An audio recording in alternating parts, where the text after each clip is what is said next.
think about your phone for a second, or maybe your car if it's electric. Even critical gear for first responders, the military. What's powering almost all of it, really? Batteries. They're everywhere, driving so much of modern life.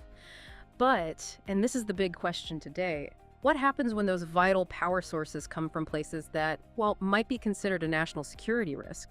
Today, we're digging right into that. We're looking at a specific piece of proposed legislation called the Decoupling from Foreign Adversarial Battery Dependence Act. Sounds a bit technical, maybe. A little bit, yeah. But the implications are massive. We're talking border security, disaster response, the whole 9 yards. So our mission today is to unpack this specific bill. What's its main aim? Who exactly is it targeting? What does it mean for a huge government department like Homeland Security? And, why should you care about this seemingly niche topic? Because it really touches on broader themes of national security and our supply chains. Absolutely. And we should say, we're not just going off headlines here. Right. We've got the actual text of the bill, H.R.1166. It passed the House, went to the Senate back in March 2025. Yeah. So looking at the text itself, that gives us a direct line into what the lawmakers intended. No spin. Straight from the source. Okay, let's dive in. At its core, what is this act trying to do? What's the number one goal? Well, the core idea is pretty straightforward, but definitely impactful. It basically wants to stop the Department of Homeland Security, DHS, from buying certain batteries made overseas. It sets a specific date, October 1st, 2027. From that day on, DHS can't use its funding to buy batteries from a particular list of companies or sources. Okay. And it's important to note this isn't about, the battery in the laptop you bought yourself. This is about government procurement. The battery is used for critical government functions. Right. So a specific date, 2027, and a specific department, DHS. Why single out DHS? I mean, it's a massive agency, covers so much ground. And what kind of batteries are we actually talking about here? That's a good question.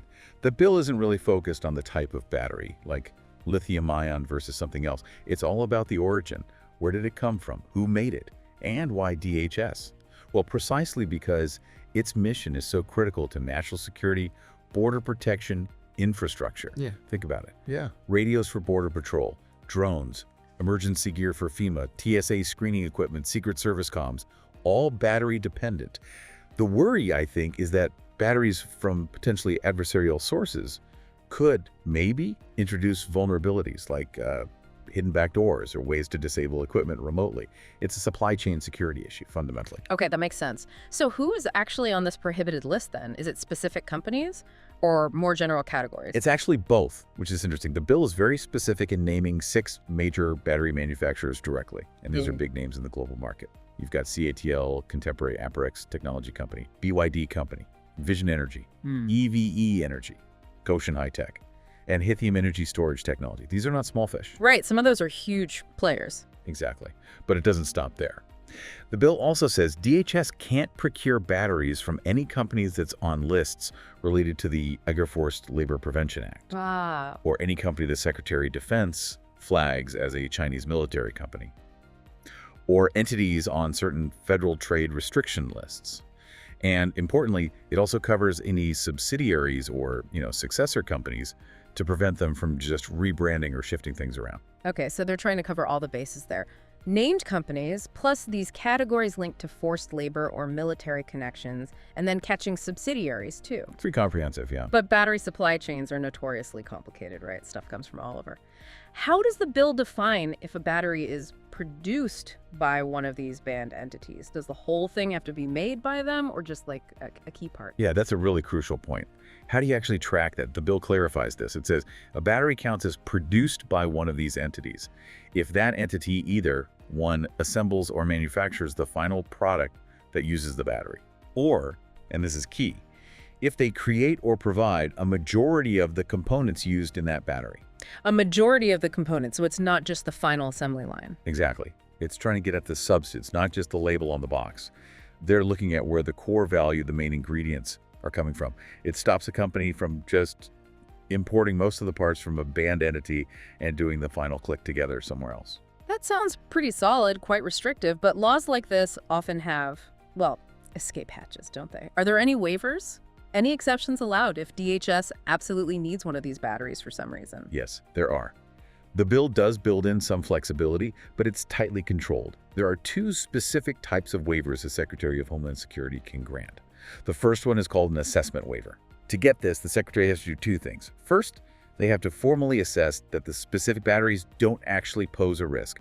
No national security risk, no data risk, no infrastructure risk. Okay, that sounds like a high bar already. It is. And second, they also have to determine that there's just no alternative available from a non-prohibited source that offers similar or better cost and quality. Both conditions have to be met. Wow, okay, both. So no risk, Andy, no viable alternative. Correct. Yeah. Not easy to get, presumably. The second type is simpler. It's a research waiver. This can be granted if the batteries are purely for research, evaluation, training, testing, or analysis, basically for R&D purposes, so DHS can still study the tech, even if it's from a restricted source. Got it. That makes sense for staying current. Is there any oversight on these waivers, though, to make sure they're used properly? Yep, definitely. Transparency is built in. Yeah. If the Secretary grants any waiver, either type, they have to notify the relevant committees in Congress, specifically the House and Senate Homeland Security Committees, within 15 days. 15 days. Okay, so Congress keeps an eye on it. Exactly. It provides that check, that level of accountability. So let's zoom out again. What does all this mean, practically speaking, for DHS day-to-day? How deep does this go within all their different agencies? Because, like we said, DHS is this huge umbrella. Well, the bill directly addresses that. It actually requires the Secretary of Homeland Security to produce a report within 180 days, about 6 months after the bill becomes law. And this report has to spell out the anticipated impacts on mission and costs across a whole bunch of key DHS components. Which one specifically? It lists them out. Think about Customs and Border Protection, including Border Patrol out on the front lines. Sure. IC, Immigration and Customs Enforcement, including HSI investigators. Yeah. The Secret Service, obviously critical. TSA at the airports. The Coast Guard operating out at sea. Right. FEMA, dealing with disasters. The Federal Protective Service, guarding buildings. Even the Federal Law Enforcement Training Centers. And CISA, the Cybersecurity and Infrastructure Security Agency. That's pretty much all the major parts of DHS, isn't it? It really is. And you have to consider the sheer variety of equipment. Radios, sensors, vehicles, drones, laptop screening machines, emergency lights, all potentially affected if their batteries come from these sources. So this report will force DHS to really take stock. How will this ban affect each agency's ability to do its job? And crucially, what's it going to cost to find alternatives or replace existing gear? It shows just how wide the ripples spread from this one piece of legislation. So to kind of wrap up the core points here, we've looked at this Decoupling from Foreign Adversarial Battery Dependence Act. We see its goal as boosting supply chain security for DHS, setting that 2027 deadline, banning batteries from specific named companies in certain categories. Right, linked to things like forced labor or military connections. With those very specific waiver conditions that are pretty strict, mainly focused on national security assessment and lack of alternatives, plus the research exception. And that mandatory report really underscores the practical impact across almost all of DHS. It's fascinating, isn't it, how something focused on, well, just batteries, forces this massive reassessment within critical government functions. It really highlights those connections between global manufacturing, seemingly mundane components, and core national security concerns, stuff we maybe don't always think about. Yeah, absolutely. And for you listening, this deep dive hopefully shows how this kind of legislative detail isn't just Washington jargon. It translates directly into how government agencies operate, how they secure their tools, and ultimately how they protect the country. It's not just about one battery, it's part of a much bigger strategy about self-reliance and managing global risks. So here's something to maybe chew on after you finish listening. As we see more efforts like this, countries trying to decouple critical tech supply chains from certain foreign sources, what are the ripple effects going to be? Think about global innovation, international trade, maybe even just the cost and availability of the technology we all use. What are the potential long-term consequences, intended or maybe even unintended? It's a really complex picture, and this battery bill is definitely a significant brushstroke.